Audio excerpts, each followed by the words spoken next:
नमस्ते दोस्तों, स्वागत है आपका द स्टडी इन विलेज में। आज है 6 फरवरी। तो चलिए आज के करंट अफेयर्स की शुरुआत करते हैं। इसमें आपको the Hindu, Jansatta, PIB, the Indian Express, down to earth के जो मोस्ट इंपॉर्टेंट आर्टिकल्स होते हैं जो कि आपकी परीक्षा की दृष्टि से काफ़ी महत्वपूर्ण होते हैं, उन पर चर्चा की जाती है। तो चलिए आगे बढ़ते हैं और इसकी वीडियो की शुरुआत में एक मोटिवेशनल लाइन के साथ करते हैं। तो सक्सेस की इस खास बात यही है कि वो मेहनत करने वालों पर फ़िदा हो जाती है। यानी कि यहाँ पे सक्सेस की बात की गई कि अगर आप सक्सेस करते हैं, जैसे कि आप कुछ चीज़ें कर रहे हैं, तो इसमें क्या होगा कि अगर आप मेहनत कर रहे हैं तो मेहनत के ज़रिए आपको आपका फल मतलब ज़रूर मिलेगा। यही चीज़ है कि सक्सेस यानी कि आपकी कामयाबी यही चीज़ों को डिफाइन करती है कि आपने मेहनत कितनी की है। अगर आपने मेहनत किया है तो आपको कामयाबी ज़रूर मिलेगी। ठीक है, चलिए आगे बढ़ते हैं। देखिए ये आज का आपका पिक्चर परसेप्शन टेस्ट है। तो इनको बताइएगा कि कौन है, और हाल ही में इनका मतलब जन्म दिवस के रूप में एक मनाया भी गया है। तो ये बताइएगा कौन है, और ये हिस्ट्री से संबंधित है, ये चीज़ मैं बता दूं, और इनके बारे में आप क्या जानते हैं ये सारी चीज़ें बताइएगा। फिर कल की वीडियो में हम इसको देख लेंगे कि हम इस पर मतलब ये कौन है और इन पर चर्चा क्यों कर रहे हैं। ठीक है, तो चलिए आगे बढ़ते हैं। देखिए न्यूज़ शुरू करते हैं। इसमें क्या है, देखिए वियतनाम में क्या है, वियतनाम में एक मतलब एक फेस्टिवल मनाया जाता है वियतनाम में, जिसमें ये कहा जाता है कि अगर आप अंगारों पे चलेंगे, अंगारों पे चलने से आपकी फसल अच्छी होगी। और जब फसल अच्छी होती है तो इसमें क्या होता है कि एक जातीय समूह है जो कि ये बोलता है कि अंगारों पर चलने से फसल अच्छी होगी, और साथ ही भूत प्रेत का साया जो कि बुरी आत्मा होती है उनका साया नहीं आएगा। तो ये चीज़ इसमें बताई गई है। ये इनका फेस्टिवल है। देखिए यहाँ पे ये अंगारों पर व्यक्ति कोई चलता हुआ। ठीक है, तो याद रखिएगा। हम लोग वियतनाम देख लेते हैं। वियतनाम कहाँ है, तो ये है वियतनाम। एक मिनट, ये यूपीएससी में क्वेश्चन पूछा गया है कि कौन सी लैंडलॉक कंट्री है, तो ये चीज़ें पूछी गई थी। तो देखिए ये है आपका वियतनाम। इसकी राजधानी आप बताइएगा क्या है, और ये है थाईलैंड, ये है म्यांमार, ये है लाओस। लाओस के बारे में पूछा गया था कि क्या लाओस लॉकलैंड कंट्री है, यानी कि ये किसी लॉकलैंड कंट्री का मतलब है कि ये किसी समुद्री एरिया को नहीं टच करती है। तो ये एक लॉकलैंड कंट्री है, यानी कि सीमारहित देश है। तो इसके बारे में आप ध्यान दे लीजिएगा। यहाँ पे वियतनाम की राजधानी के बारे में बताया गया है कि वियतनाम की राजधानी कौन सी। ठीक है, इसकी राजधानी आप बताइएगा कि वियतनाम की राजधानी कौन सी है। तो चलिए आगे बढ़ते हैं। वर्ल्ड मैप में हम देखेंगे कि कौन सी मतलब वियतनाम कहाँ पे है, क्योंकि हम जब अपने देश से कंपेयर करके देखते हैं तो वो चीज़ें हमें बहुत जल्दी याद हो जाती हैं। ठीक है, ये आपकी प्यारी कंट्री इंडिया, और इधर जब आएंगे तो ये है वियतनाम। ठीक है, तो इसको आप देखिए कि वियतनाम कहाँ पे है, और देखिए ये रसिया है, ये मतलब, और यहाँ पे यूक्रेन है जिनसे हाल ही में वार छिड़ी हुई है। तो ये है इंडिया, यानी कि हमारे देखिए ये इंडिया है जैसे कि, तो ये इस साइड में, यानी कि इस साइड में आपका यहाँ पे पड़ रहा है वियतनाम। तो ये है उत्तर, ये है दक्षिण, और ये है पूरब। तो यानी कि पूरब और दक्षिण के साइड में पड़ रहा है वियतनाम। ठीक है, तो ध्यान रखिएगा आप। और चलिए आगे बढ़ते हैं। देखिए ये बहुत ही एक इम्पॉर्टेंट न्यूज़ है। एक गायक हैं जिनका नाम है वाणी जयराम कमरे। इनका हाल ही में मृत्यु हो गई, मतलब इनकी हाल ही में मृत्यु हो गई। इनका शरीर मृत शरीर वो मिला है एक उसमें, मतलब कि इनके कमरे में एक मृत शरीर मिला हुआ है। तो इनका नाम क्या है, वाणी जयराम कमरे। ठीक है, और ये काफ़ी ज़्यादा मतलब फेमस एक गायिका हैं, और इनको ये भी कहा गया था कि अब इनको पद्म भूषण देने की बात की जा रही थी। पद्म भूषण देने के लिए कहा गया था 26 जनवरी को। अभी इनको पद्म भूषण मिला नहीं था, और मतलब इनके शरीर मृत अवस्था में इनके कमरे में मिला। ठीक है, तो इनको याद रखिएगा। क्या नाम है, वाणी जयराम कमरे, और ये एक गायिका है, सिंगर है।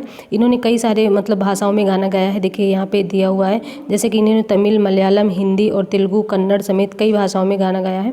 इसके 50 वर्ष तक इन्होंने अपना मतलब 50 वर्ष तक इन्होंने कार्य किया है। तो ये हमारे लिए काफ़ी इंपॉर्टेंट न्यूज़ है। ठीक है, याद रखिएगा, क्योंकि पद्म भूषण देने की बात की गई। ये है आपकी गायिका। ठीक है, वाणी जी। तो आप इसको याद रखिएगा, इनको याद रखिएगा, क्योंकि इससे क्वेश्चन बनने की संभावना ज़्यादा है, क्योंकि पद्म भूषण मिलने वाला था, तो इसलिए क्वेश्चन बन सकता है। ठीक है, तो चलिए आगे बढ़ते हैं। ये देखिए इसमें क्या है कि मुस्लिम देशों के नागरिकों से संवाद बढ़ाने की कोशिश की जा रही है। मुस्लिम देश मतलब कि ये कहा जा रहा है कि मुस्लिम देश के जो नागरिक हैं उनसे बताया जाए कि मुस्लिमों के बारे में जो गलत सोचा जा रहा है वो ना सोचा जाए। तो ये सारी चीज़ें इसमें संवाद बढ़ाने की बात की जा रही है, यानी कि मतलब सारी चीज़ें जो जैसे वो चलाते हैं। तो इसमें मुस्लिम राष्ट्र मंच की बात की जा रही है। देखिए मुस्लिम राष्ट्रीय मंच के बारे में हम जान लेते हैं। तो ये है आपका मुस्लिम राष्ट्रीय मंच, और इसमें क्या है कि राष्ट्रवादी मुस्लिमों का एक संगठन है। यह संगठन राष्ट्रीय स्वयंसेवक संघ है। ठीक है, उसकी विचारधारा पर है, और इस संगठन को विश्व का सबसे अच्छा संगठन होने का गौरव प्राप्त है। और इसके राष्ट्रीय मतलब संयोजक कौन थे, मोहम्मद अफजल हैं। ठीक है, और एवं मार्गदर्शक इंद्रेश कुमार है। ठीक है, इसकी स्थापना जो हुई थी वो 2002 में हुई थी। ठीक है, तो याद रखिएगा इसको। चलिए आगे बढ़ते हैं। और ये है मुस्लिम राष्ट्रीय मंच का, देखिए स्थापना की दिसंबर 2002 में। और मार्गदर्शक कौन है? इंद्रेश कुमार है। राष्ट्रीय संयोजक कौन है? मोहम्मद अफजल है। और पैतृक संगठन है राष्ट्रीय स्वयं संघ, ठीक है, स्वयं सेवक संघ, ठीक है, इसके बारे में याद रखिएगा। चलिए आगे बढ़ते हैं। यहाँ पे है देखिए एक डोप मामले में दीपा कर्माकर को 21 महीने का प्रतिबंध लगा दिया गया था, तो उनकी बात की जा रही है। तो ये एक जो जिम्नास्टिक हैं खिलाड़ी हैं, इनका नाम है दीपा कर्माकर। तो डोप के माध्यम से इन पर कि इन्होंने डोप लिया है, यानी कि इन्होंने किसी नशीले पदार्थ का सेवन किया है, या फिर वजन बढ़ाने के लिए या फिर शक्तिशाली बनने के लिए कुछ ऐसे पदार्थों का सेवन किया है। तो ये है, इसके बारे में इनके प्रतिबंध लगा दिया गया इस वर्ष का, तो उसी की बात की जा रही है। तो अभी इनका प्रतिबंध हटने वाला है। ये देखिए लगाया कब था? तो अक्टूबर 2021 को लगाया था, और खत्म कब होने वाला है? तो 10 जुलाई 2023 को ये खत्म हो जाएगा। 21 महीने का लगाया गया था। तो इन्हीं के बारे में ये एक जिम्नास्टिक्स है, याद रखिएगा, क्योंकि इससे संबंधित क्वेश्चन बन सकते हैं, ठीक है। और ये देखिए हम लोग वाडा के बारे में बात कर लेते हैं, क्योंकि वाडा ही ये सारी चीज़ें करता है। विश्व डोपिंग रोधी संस्था, यानी कि अंग्रेजी में इसको कहते हैं वर्ल्ड एंटी डोपिंग एजेंसी, ठीक है, ये इसको वाडा कहते हैं। तो ये अंतर्राष्ट्रीय खेलों में ड्रग्स जो लेते हैं, जो खिलाड़ी ड्रग्स लेते हैं, तो उनके बारे में ये लोग जांच करते हैं। अगर कोई खिलाड़ी ड्रग्स लेता हुआ पाया गया तो फिर उसको प्रतिबंध लगा देते हैं, ठीक है। तो अभी इन पे हट जाएगा। और ये हैं दीपा कर्माकर, जो कि कई सारे मेडल भी जीत चुके हैं। इनको बताइएगा कितने मेडल कौन कौन से ईयर में जीते हैं, ठीक है। चलिए आगे बढ़ते हैं। देखिए यहाँ पे एक न्यूज़ है, क्या है कि मुंबई में एक फेस्टिवल आयोजित होता है, जो कि आपके एग्ज़ाम के लिए इंपॉर्टेंट है। शायद ये किसी एग्ज़ाम में पूछा भी गया है। तो एक फेस्टिवल है जिसका नाम है काला घोड़ा काला महोत्सव, ठीक है। काला घोड़ा काला महोत्सव, ये कहाँ होता है? महाराष्ट्र में होता है।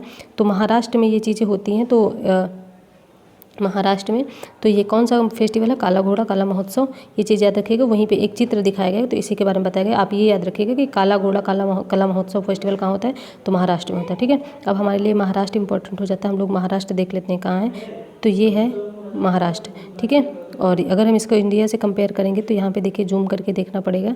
ये है हमारी प्यारी कंट्री, मतलब इंडिया, और यहाँ पे है ये महाराष्ट्र, जो कि अरब सागर वाले एरिया को टच करता है। अच्छा ये बताइएगा कि महाराष्ट्र के मुख्यमंत्री कौन है और इसके राज्यपाल कौन है, मतलब कि सीएम कौन है और राज्यपाल कौन है, और महाराष्ट्र कितने और कौन कौन से राज्य से टच करता है, ठीक है।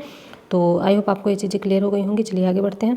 और इसमें क्या है, रक्षा और ऊर्जा सहयोग के लिए बढ़ाएंगे भारत और यूएई फ्रांस। देखिए क्या है कि सहयोग रक्षा और ऊर्जा के संबंधित, जो जैसे सौर ऊर्जा है, विंड ऊर्जा, ये सारी चीज़ें में, तो कौन कौन से महाराष्ट्र और इंडिया और फ्रांस और यूएई, यानी कि यूनाइटेड अरब अमीरात, ठीक है, ये तीनों देश इसमें साथ मिलकर काम करेंगे, ये बात की जा रही है, ठीक है। तो आप इसको याद रखिए। ये बहुत इंपॉर्टेंट न्यूज़ नहीं थी, बस इतना ही है। तो अगर इससे संबंधित कोई चीज़ें आएंगी तो आपको बता दिया जाएगा। और यहाँ पे देखिए, अगर हम देखें तो कहाँ है आपका, मतलब ये है आपका इंडिया, और यहाँ पे जाएंगे तो यहाँ पे आपका यूएई पड़ेगा, अगर आप मैप में देखेंगे, और यहीं पे आपका फ्रांस पड़ेगा, ठीक है। तो आप इसको देख लीजिएगा। ये रक्षा और ऊर्जा के माध्यम से साथ में काम करेंगे, ठीक है। उसके बाद देखिए कि इंपॉर्टेंट न्यूज़ है, अग्निवीर भर्ती के लिए प्रवेश परीक्षा पहले चरण में होगी। अब देखिए पहले क्या होता था कि इसमें ऑनलाइन परीक्षा नहीं होती थी। अब ये कहा गया कि अग्निवीर, यानी कि जो मतलब कि अग्निवीर 4 साल के लिए जाएंगे, उनको पहले ऑनलाइन परीक्षा लेंगे, फिर परीक्षा देंगे, उसमें पास होंगे, फिर उनका शारीरिक यानी कि फिटनेस से संबंधित टेस्ट लिया जाएगा, ठीक है। तो आप इसको याद रखिएगा।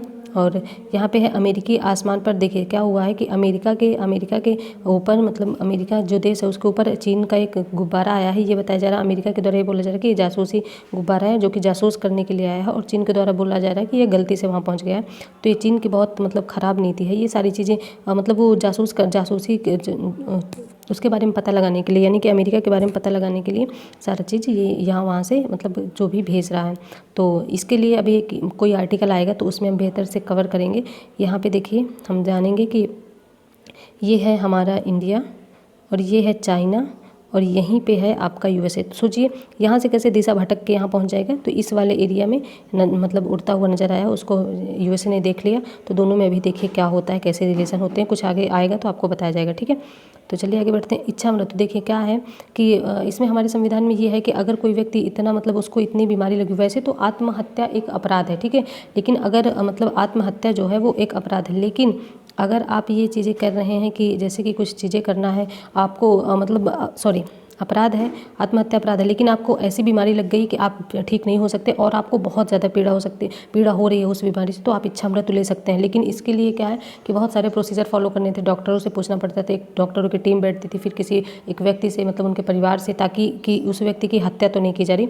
तो अभी इसको थोड़ा आसान बना दिया गया है। सुप्रीम कोर्ट ने कहा कि अब बहुत ज़्यादा कठिन नहीं होगा। अगर कोई व्यक्ति बहुत ज़्यादा पीड़ित है किसी बीमारी से या फिर किसी रोग से, तो अगर इसको इच्छा मृत्यु लेनी होगी तो उसके परिवार उससे सिग्नेचर करवाएंगे। अगर वो सिग्नेचर नहीं कर पाएगा तो फिर उसके परिवार का कोई सदस्य कर सकता है। ठीक है, तो ये सारी चीज़ें इसमें बताई गई हैं। और बाबा रामदेव के विरुद्ध बिहार में सीजेएम कोर्ट में परिवाद क्या हुआ है कि अभी थोड़े दिन पहले बाबा रामदेव का एक मतलब राजस्थान के बाड़मेर में एक सम्मेलन था, उसमें उन्होंने कुछ कहा था, किसी धर्म से लेकर एक विशेष टिप्पणी कर दी थी, तो उनके खिलाफ एफआईआर दर्ज कर दिया गया है। ऐसा कहा जाता है कि आप अपने धर्म को फॉलो करिए, लेकिन किसी दूसरे धर्म या किसी दूसरे जाति के लोगों को कुछ आप मतलब अशब्द नहीं बोल सकते हैं, कुछ मतलब कि बहुत चीज़ें नहीं बोल सकते हैं। आप अपने धर्म को फॉलो करिए, अपने धर्म की बड़ाई करिए, लेकिन दूसरे धर्म की बुराई करने का आपको अधिकार नहीं है। तो बाबा रामदेव के खिलाफ एफआईआर हो गया। ठीक है, तो आई होप आपको ये सारी चीज़ें क्लियर हो गई होंगी। आज का वीडियो यहीं तक, और मतलब कि जो भी था, जितना भी करंट आपके लिए इंपॉर्टेंट था वो सारी चीज़ें बता दी गई हैं। जो मोस्ट इंपॉर्टेंट चीज़ें होंगी वो कल आपको बताई जाएंगी, और मतलब कि जो चीज़ें आपको क्लियर नहीं हो तो आप उसको बता सकते हैं। अगर वीडियो अच्छी लगी हो तो प्लीज़ लाइक सब्सक्राइब कर शेयर करें, आंसर ज़रूर दें क्वेश्चन का। और चलिए ठीक है, अपने और अपने परिवार का ध्यान रखें, अपने हेल्थ का ध्यान रखें। मिलते हैं नेक्स्ट वीडियो में। धन्यवाद।